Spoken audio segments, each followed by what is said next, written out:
welcome to SVG-TV News for Wednesday, January 27, 2021. I'm Triska Campbell with the details. Minister of Finance Camilo Gonçalves in Parliament today presented the 2021 budget estimates amounting to $1,212,601,578. Minister Gonçalves said this represents a 2.2% increase from the 2020 budget and pointed out that there are two additional ministries which required allocation of funds as part of the estimates.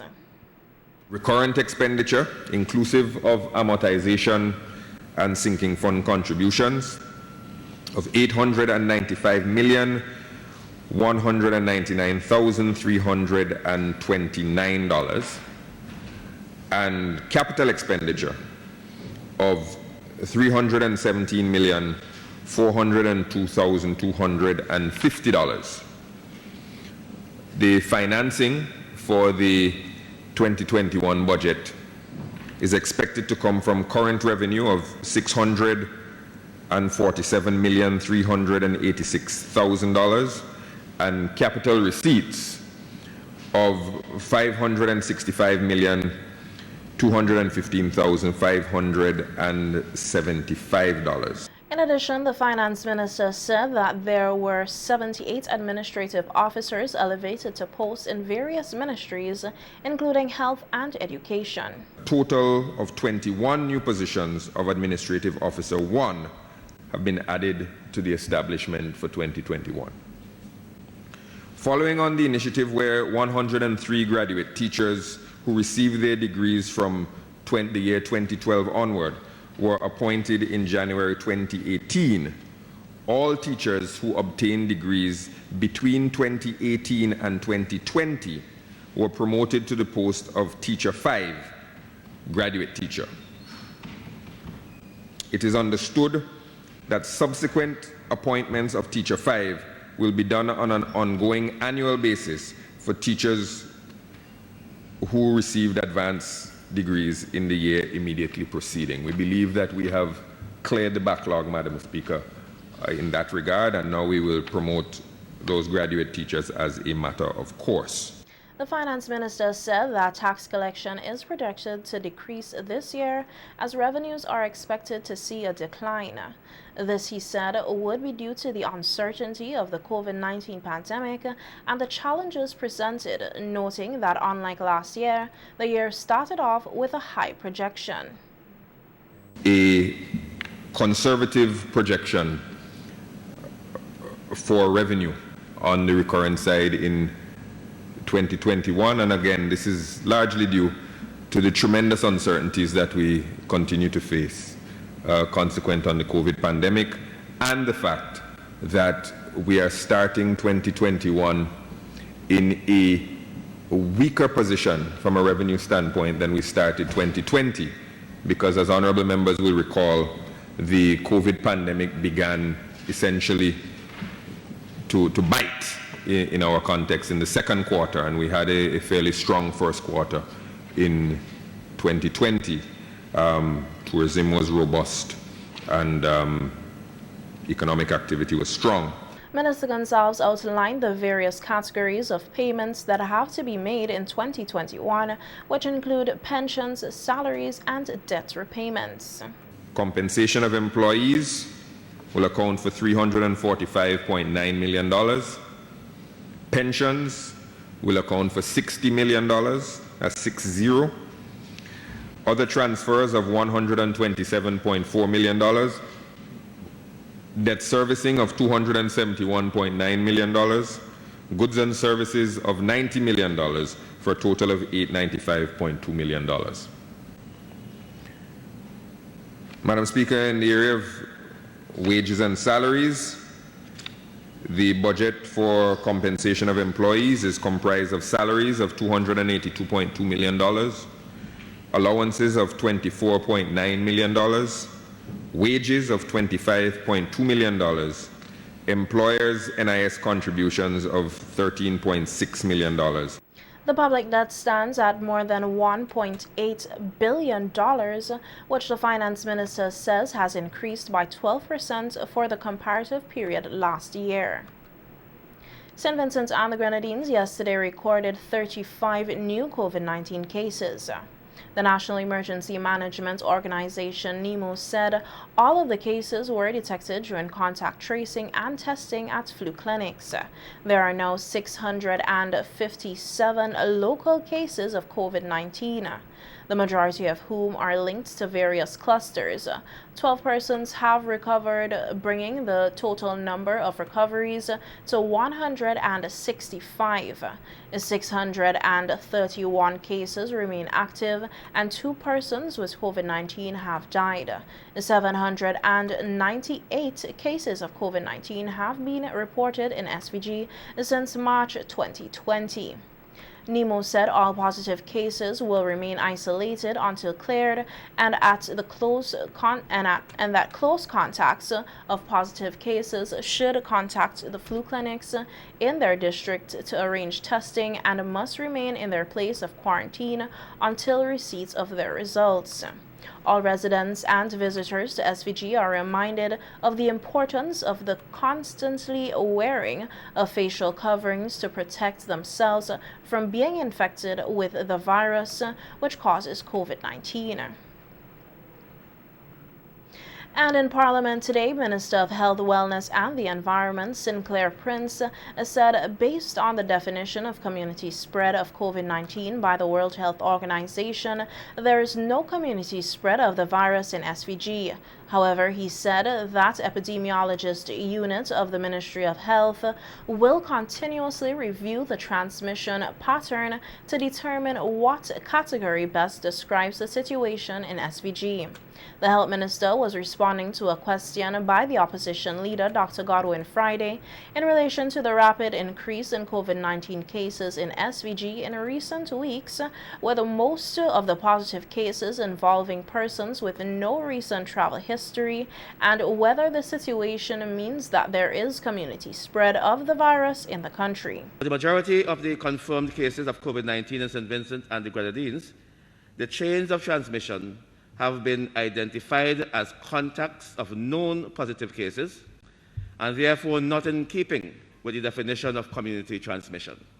Rather, the transmission patterns currently being found are more in keeping with clusters of cases defined as cases that are clustered in time, geographic location, and/or by common exposures. There are clusters associated with ministerial departments, churches, parties, private sector workplaces, and families. Many of these clusters have linkages. This categorization is the one assigned to St. Vincent and the Grenadines by PAHO in the COVID-19 Situation Update 115 issued on January 22, 2020.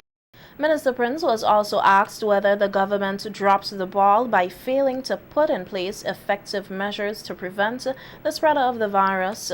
He rebuffed the claim and said the contrary. The government succeeded in preventing the rise in cases for 10 months. Between March 2020 to December 26, 2020, this country recorded 110 cases, while neighboring countries such as St. Lucia, Grenada, Trinidad, Martinique, and Barbados were experiencing scores of cases for months. The government of St. Vincent and the Grenadines, through NEMO, coordinated response led by the Health Services Subcommittee, working closely with the Ministry of National Security, implemented continuously adapted measures in keeping with the constantly changing knowledge and epidemiology of the COVID-19 pandemic and local events and situations. Close attention was paid to measures implemented in other nations, their successes and their failures. Emerging knowledge about the virus and measures suitable to the context of the multi-island state that St. Vincent and the Grenadines is, and these were developed. The multi-pronged strategy included reducing the risk of the introduction of the virus into St. Vincent and the Grenadines, while strengthening the country's capacity to detect, test, treat, and contain the virus. The Chief Medical Officer, Dr. Simon Kiza Beach, said sick leave will have to be granted up to 21 days if someone is tested positive for COVID-19, as they have extended the days that a retest is done to be cleared of the virus. The CMO made the disclosure at a virtual news conference yesterday hosted by the Ministry of Health. She noted that the decision was taken based on the virus pattern. If you have a PCR done and it goes to the lab, you are a positive case, you have been reported as being positive, you will have be given an order, a medical officer's order for 14 to 21 days. Now, the reasoning is that you need at least 14 days to properly clear that virus. The incubation period and the disease pattern normally takes between 14 to 21 days sometimes to clear. It might clear in a shorter space of time. As it regards to quarantine, the CMO said that persons will be given 14 days sick leave and explain how they can qualify for the sick leave. Large business, say, one person testing positive, and the desire, the interest, that is that everybody in the business wants to be tested. Close contacts. There's a very specific definition for a close contact, and it includes being up close to the person, less than 6 feet, for 15 minutes or a cumulative period of 15 minutes in a 24-hour period. So not everybody without a mask. So not everyone who is in the big business facility where a positive person has been will qualify as a close contact. So we are looking mainly for close contacts, and we're really trying to be very specific in terms of who is considered a close contact and therefore who has a PCR. That person goes home for 14 days sick leave, quarantine order, and the tests will be done later on. All flu clinics in the 9 districts across SVG are conducting tests for COVID-19, including PCR tests. There are 3 types of tests done for the virus: the antibody rapid test, the antigen rapid test, and the PCR test. Senior Nursing Officer in the Community Health Services Division, Julie Douglas Russell, explained at yesterday's virtual news conference how the tests are administered depending on the symptoms. If you do not have any history of exposure to COVID-19 patient, but you have COVID-19 symptoms, a rapid antigen test will be administered. If the result is positive, the individual will be treated as a case of COVID-19 positive. If the result is negative, then a PCR test will be administered. If you have no exposure, no symptoms, a rapid antibody test will be administered. If positive, a PCR will be taken.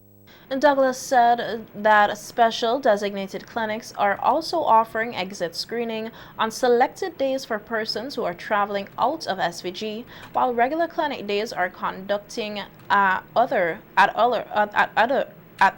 facilities. We do exit screening Monday to Saturdays from 9 to 11 a.m. at Shorty-Belair Hospital and Levi Layton Complex. We do it from Monday to Friday. At Bookman Polyclinic and Stubbs Polyclinic, we do the exit screening from Monday to Saturday. On Saturday, it is from 8 to 12 p.m. The other health center continue regular service. So the normal clinical activities that will take place in the health center will continue at the other health centers that we do not have as flu clinics. The Ministry of Health, Wellness and the Environment has begun to prepare for the rolling out of the COVID-19 vaccines here in SVG. At yesterday's virtual news conference, Minister of Health Sinclair Prince said that a technical working group has been formed and they will be managing the arrival of the vaccines as well as vaccination of persons. We don't want to be caught flat-footed, and a technical working group of local health professionals was established and given the responsibility of ensuring SVG's readiness to receive COVID-19 vaccines. To date, the technical working group have developed and submitted for the requisite requirement to meet this objective.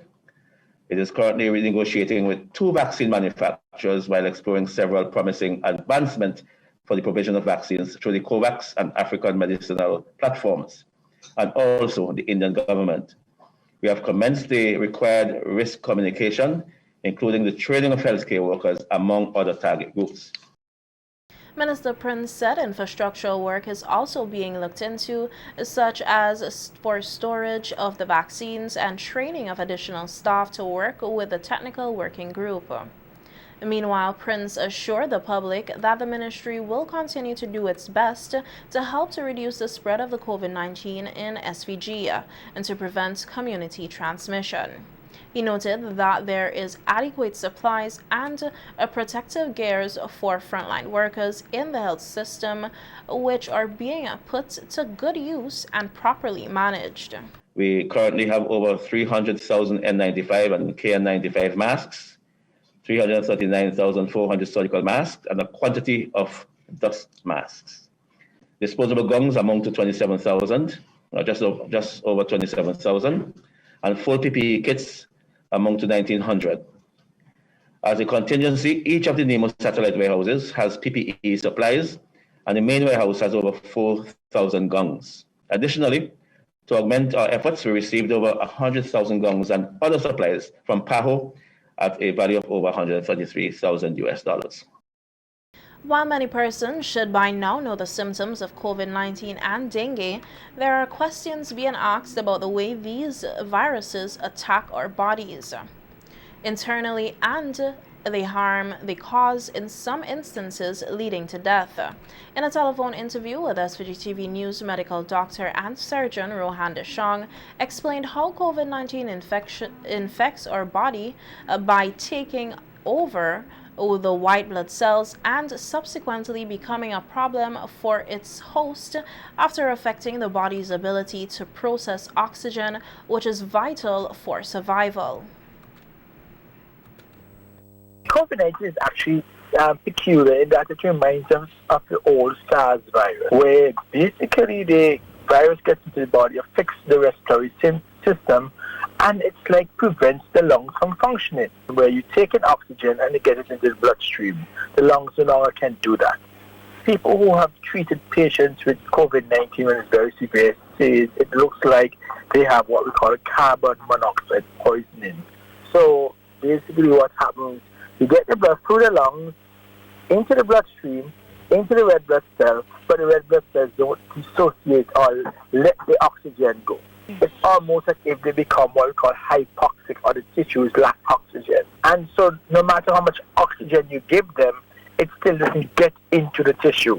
In terms of dengue, this affects our bodies in a slightly different way by getting into the bloodstream, causing a drop in platelets and the inability for our blood to clot. While recovery rate for dengue is higher than COVID-19, according to Dr. Deshong, children are more susceptible to having severe and fatal dengue symptoms. Dengue is a little different. It's not a respiratory virus as such. It's more like a blood virus. It gets into the bloodstream.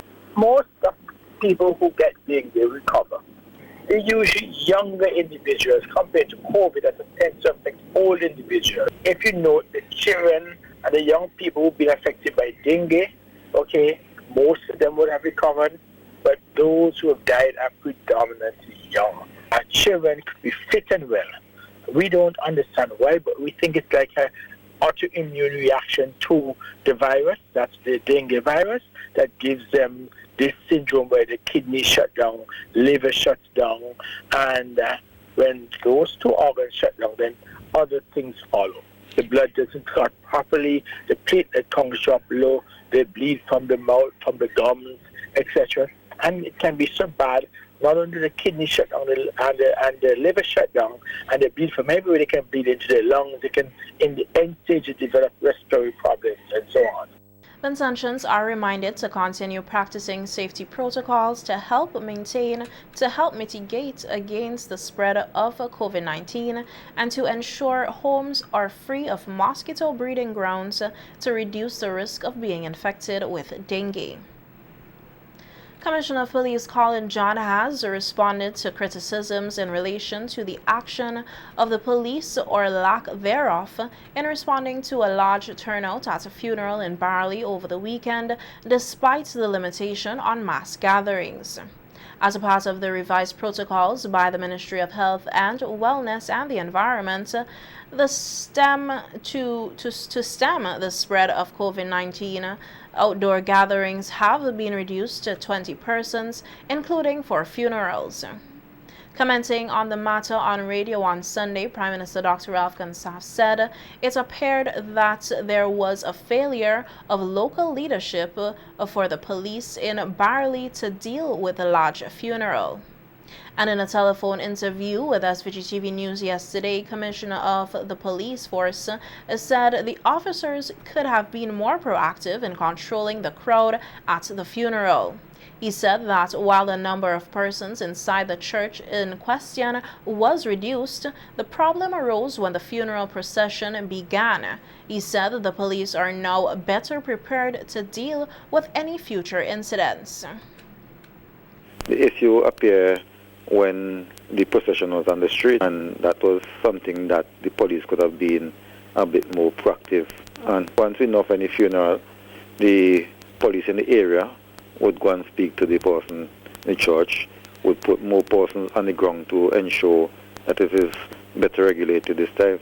The good thing about a mistake is if you learn from it, and I think that as an organization we would have learned from that event, so that we can do better next time. Despite Sunday's mishap, Commissioner Chan expressed satisfaction with the conduct of the public in adhering to the COVID-19 protocols, especially over the public holiday weekend. Generally speaking, persons have been cooperating and persons have been adhering to the protocol. We have seen persons have been wearing the mask. About 95-97% of the persons this year around Kingston wearing the mask, despite it is not mandatory. Persons generally conscious of the security safeguard by wearing the mask, and I think persons have been adhering to that. Also, the lockdown on the weekend, the police officers, they made patrols on the several beaches, and they were very sparsely populated. You find like one or two persons, as the case may be. In other cases, no person on the beach. The same go to most of the quote-unquote rum shops and stuff like that. And so persons in general cooperative. The RSVG police force, like other organizations and work sites, has been affected by COVID-19.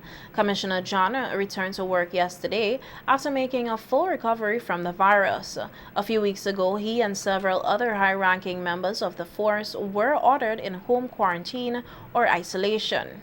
He told SVG-TV News that in excess of 20 officers have tested positive for the virus or are in quarantine, and that in light of this, measures have been put in place to deal with any shortage and to prevent the further spread of the virus among officers.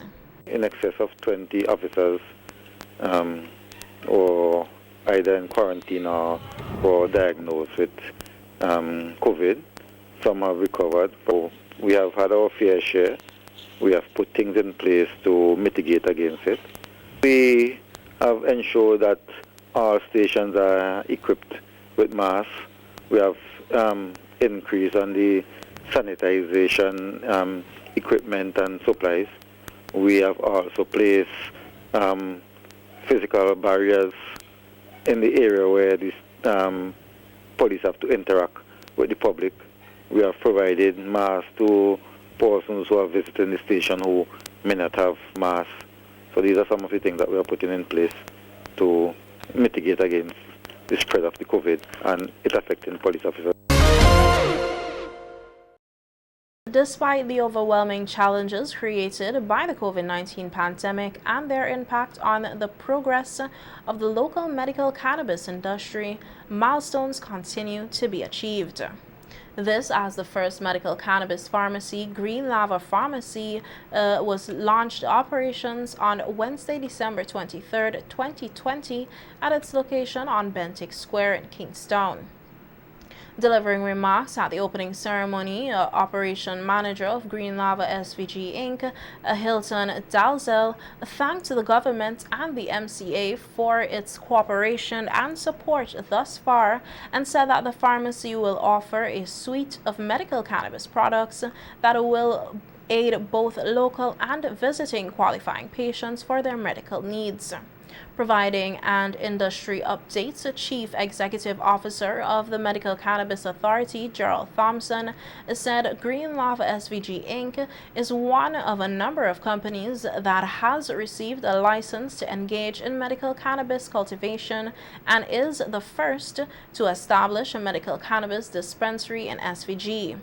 Dr. Thompson added that the MCA has facilitated training for over 90 medical doctors, pharmacists, as well as veterinarians in medical use of cannabis, and that he was pleased to see that one of those pharmacists has been engaged by Green Lava.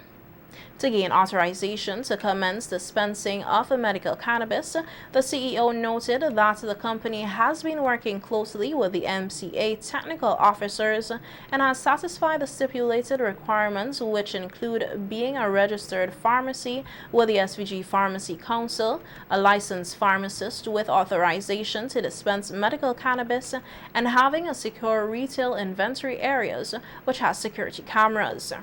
Dr. Thompson said that the MCA technical team and inspectorate department will continue to provide oversight to ensure that the pharmacy is managed according to the requisite regulations and that all cannabis products in the pharmacies are tested and are safe for human consumption. 5 locally registered pharmacies having met the requisite legal requirements were recently approved by the Cabinet for a license to dispense medical cannabis. Residents of Georgetown who are in the danger zone of the Lassifere volcano were briefed yesterday through a virtual meeting about the revised evacuation plan that is currently in place. Director of the National Emergency Management Organization, NEMO, Michelle Forbes, told the residents that should an evacuation order be given, they, along with others in the red zone, will be sheltered in Kingston.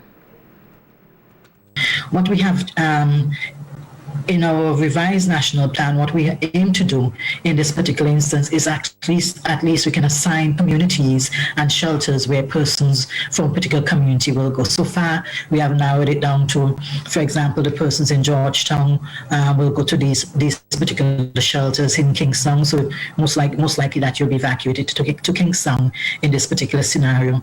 For communities like Fancy will go to Calico and Rattlemill area. So we are actually zeroing it down and actually have put in more context to know exactly where do you want to go or where you're going to evacuate. And this is important, especially if persons are separated, that your community is moving from one community to X community so that your family will be within one of the shelters within that area. Forbes said 10 assembly points spread across the community have already been identified. I want to zero in here on what are the assembly points in Georgetown. Many persons are asking this kind of questions, and assembly points is where we'll ask you to meet in the event of an evacuation. This is where the public transportation will go, or you will go to coordinate transportation for evacuation out of the community if you have not yet self-evacuated. And, I don't want to go through all, but it's really speaking to the various communities in Georgetown. For example, the old playing field, that persons will go there from Coburg Overtown, Brownstown, for example. We have the Chili playing field, Langley Park School, Cali Shop in Dixon, Spring Village, Junction Gap, just to name a few. And of course, it continues in, as we know, Georgetown is considered a white community. We have the Perseverance Gap, where persons from O'Brien's Valley and Perseverance and the New Village there will go to Old Chapman School, cater for the New Village in Chapman's and the housing area, Evelyn Shop at Junction, New Chapman's, and that will cater for those people on top of the hill by New Chapman's, and of course the Black Point entrance to cater for those residents just above the gas station, Mount Young area that may not have private transportation. NEMO said it will continue to meet with all residents in the red and orange zone of the volcano to provide them with key information on steps to be taken should there be an evacuation order in the event of an explosive eruption of the Lucifer volcano. Heralded as a true Vincentian patriot, veteran broadcaster Farron Randy D. Dopwell was laid to rest on Tuesday, January 26th, following a funeral service at the Methodist Church Hall in Kingstown. The late broadcaster received glowing tributes from former co-workers and associates. Randy, a people's person, a perfect gentleman, a branch to his family tree. I am unable to repay the debt of gratitude. I owe him for encouraging me to write poems in my retirement years and for reading them on his program, The Night Riders. Truly, he has been one of a kind.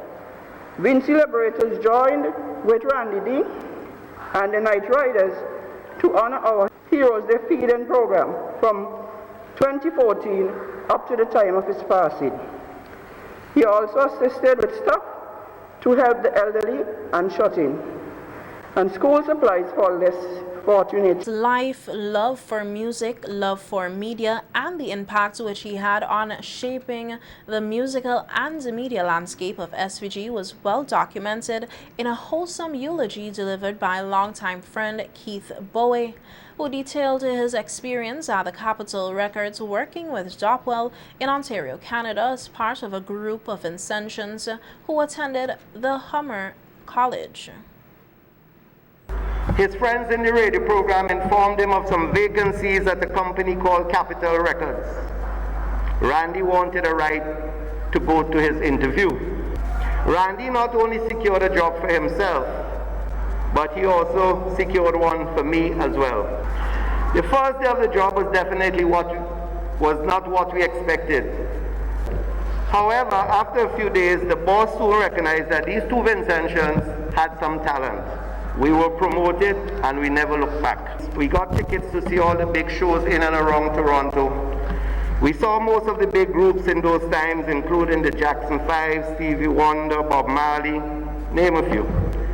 Highlight was, however, we got back stage passes to see the big group Kool and the Gang, something that Randy spoke of on the radio for the rest of his time.